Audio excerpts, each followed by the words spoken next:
Today I'm going to tell you about a movie based on a true story called Oppenheimer. Now I am become death, the destroyer of worlds. The movie begins with Robert Oppenheimer's vision of an atomic explosion. He is at a security hearing in 1954 that has to decide if Robert is guilty of divulging classified information. Robert says the case should be viewed through the prism of his entire life. In 1924, a young Oppenheimer begins his study of physics at Cambridge. During one lab work, he spills reagents, and the teacher tells him to start again. Robert says he has to go to Niels Bohr's lecture, but the teacher orders him to finish his work.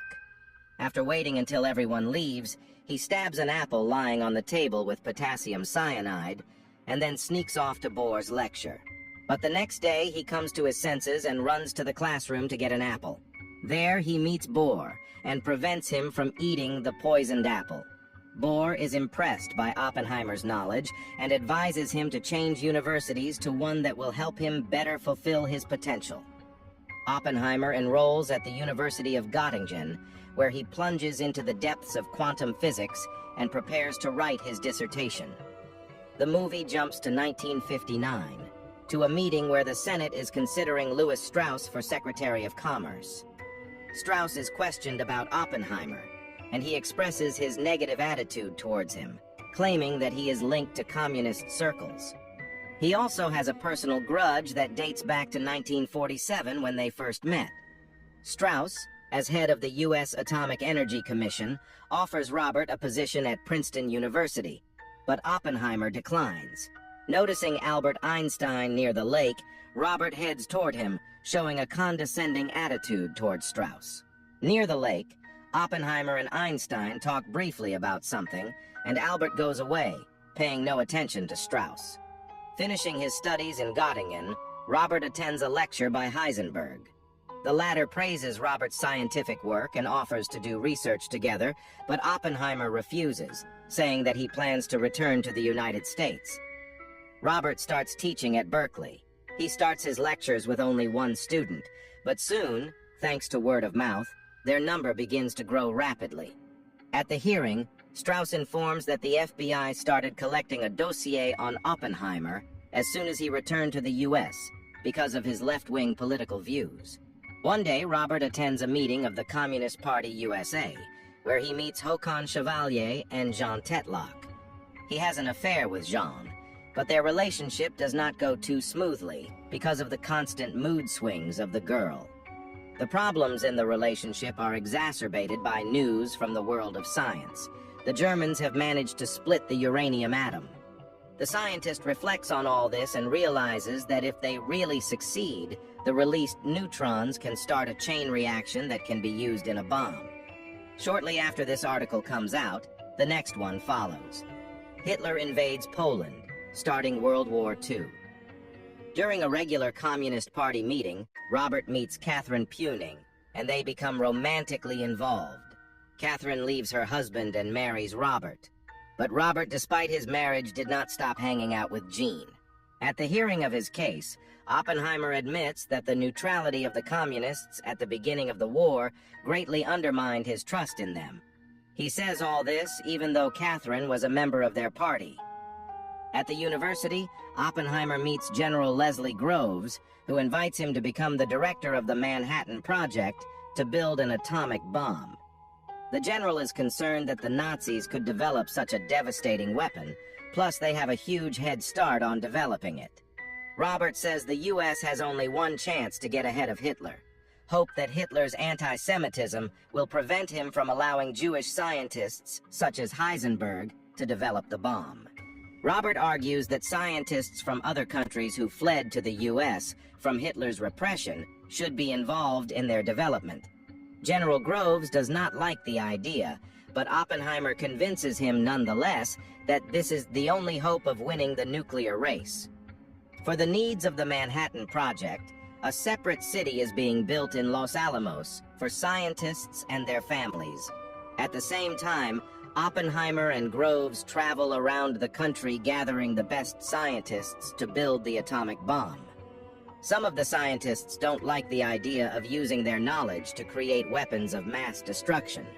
to which Robert replies that we'd rather build such a weapon than the Nazis. Sometime later, at their first meeting, a serious problem with the calculations comes up. Robert tells the scientists to do the calculations again, and he himself goes to consult Einstein.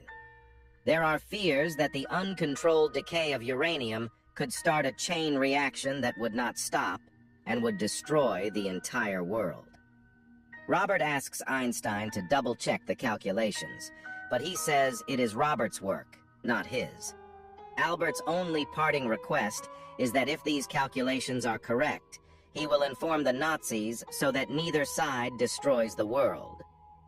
Back at Los Alamos, Robert is informed that they have double-checked the calculations and the probability of a man-made apocalypse is close to zero. A few months later, Håkon Chevalier hints to Robert that it would be a good idea to share their findings with the Soviet Union, but Robert refuses, which he reports at a hearing years later. The events of the movie move back to 1959. During the hearings on Strauss's nomination as Secretary of Commerce, the Senate announces that a certain scientist will be called to testify. Strauss fears what this one will say about him. There is a belief among the ranks of scientists that Strauss, who was head of the U.S. Atomic Energy Commission, is responsible for what happened to Oppenheimer in 1954. Events go back in time again. At a meeting in Los Alamos, scientists discuss the destructiveness of the atomic bomb, and one of the scientists proposes the idea of a hydrogen bomb, which would be hundreds of times more powerful than the atomic bomb. But since it would still have to be based on the atomic bomb, they decide to shelve this idea. Another flash forward shows the Atomic Energy Commission in 1949 discussing the first nuclear bomb tests by the Soviet Union. Oppenheimer proposes to start negotiations with the Soviets to settle nuclear armament. But Strauss proposes to start building a hydrogen bomb to have an advantage over the Soviets. Back in 1943, General Groves comes to Robert and reprimands him for traveling with another scientist to a different branch of the Manhattan Project. He demands that secrecy protocols be followed and that each employee know only what they are working on. At the hearing, however, the general expresses his firm belief that despite repeated violations of security protocols, Oppenheimer did not pass information to the Soviets. Oppenheimer's relationship with Jean is also called into question, and it is shown in flashbacks that he continued their affair. He confesses the affair to Catherine, who is present in the room, and she leaves. The following witness, Colonel Boris Posh, who was responsible for the secrecy of the Manhattan Project, is called in for questioning. The colonel reports that one day Oppenheimer tried to hint about a certain Soviet network of spies who offered to pass information to him through an intermediary. Boris wanted to know the name of this intermediary, but Robert refused, not wanting to cause trouble for Chevalier. However, a few months later, he did give a name. At Christmas, Bohr arrives at Los Alamos, stranded in Europe due to the Nazi occupation. He gives the scientists some advice and warns Oppenheimer that he is giving humanity a weapon that could destroy them themselves. At the same time, Robert is informed of Jean Tetlock's death. She had taken pills and drowned herself in the bathtub. Robert has a nervous breakdown. He goes into the woods, where he is found by Catherine, and asks him to pull himself together. Quarrels begin in the team of scientists, as one of the scientists still continues to work on the hydrogen bomb and does not fulfill his duties. The events are moved again to 1949.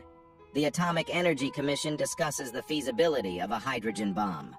Oppenheimer again suggests creating a commission to internationally regulate nuclear weapons rather than increasing their numbers. He says that if we build such a bomb, the Soviets will have no choice but to build their own. At the same meeting, Robert meets William Borden, who sometime later will write a detailed report to the FBI that Oppenheimer sabotaged the creation of the hydrogen bomb, in what he was assisted by Robert's personal file, which was given to him by ill-wishers from the military department. Back to 1945. Scientists discuss Hitler's death and Germany's imminent surrender. Some scientists question whether the bomb should be used anywhere other than a test site. Oppenheimer addresses the participants, justifying the use of nuclear weapons against Japan, since the alternative to the bomb is a naval landing, which would probably take more lives. Oppenheimer's team prepares for the first test detonation of the atomic bomb, called Trinity. On the day before the explosion, Robert goes up to the bomb himself to realize the magnitude of what is to come. The test is scheduled for the early morning of July 16th. Oppenheimer and Groves spend a sleepless night in the bunker, fearing that the explosion could, in theory, destroy the entire world. The team stocks up on sunglasses and welding glasses to witness the blast for themselves. The timer counts down the final seconds, ratcheting up the tension. A blinding flash of light pierces the dark sky, turning night into day.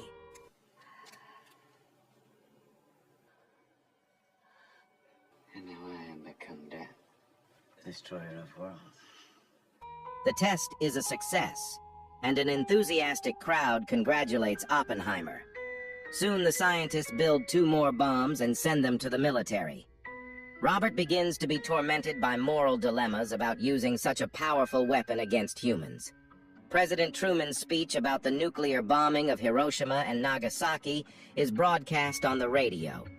Everyone rejoices as the war will soon be over, but Oppenheimer begins to suffer a guilty conscience because of the victims.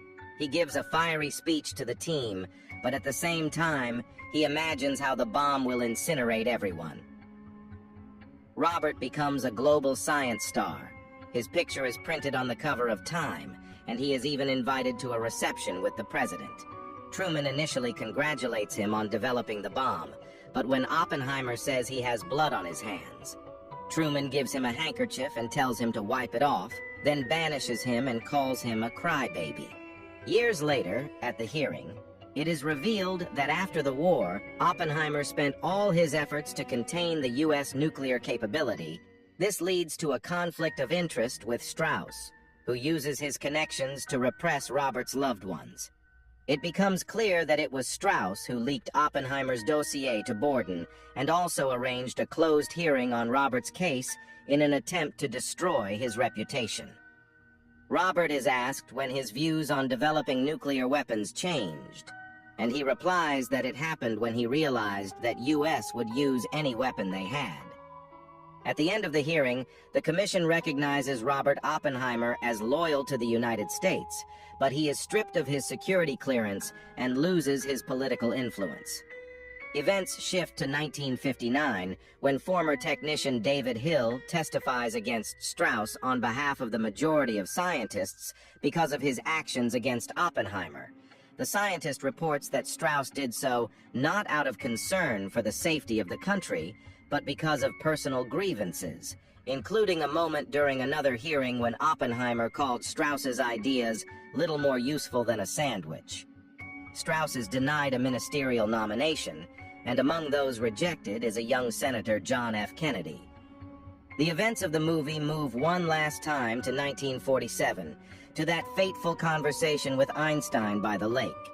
Albert tells Robert that one day, when they have punished you enough, they will invite you to the White House and give you an award. But it won't be for you, it will be for them. Einstein is about to leave, but Oppenheimer asks him if he remembers the day Robert feared starting a chain reaction that would destroy the entire world. I remember it well. I played with that.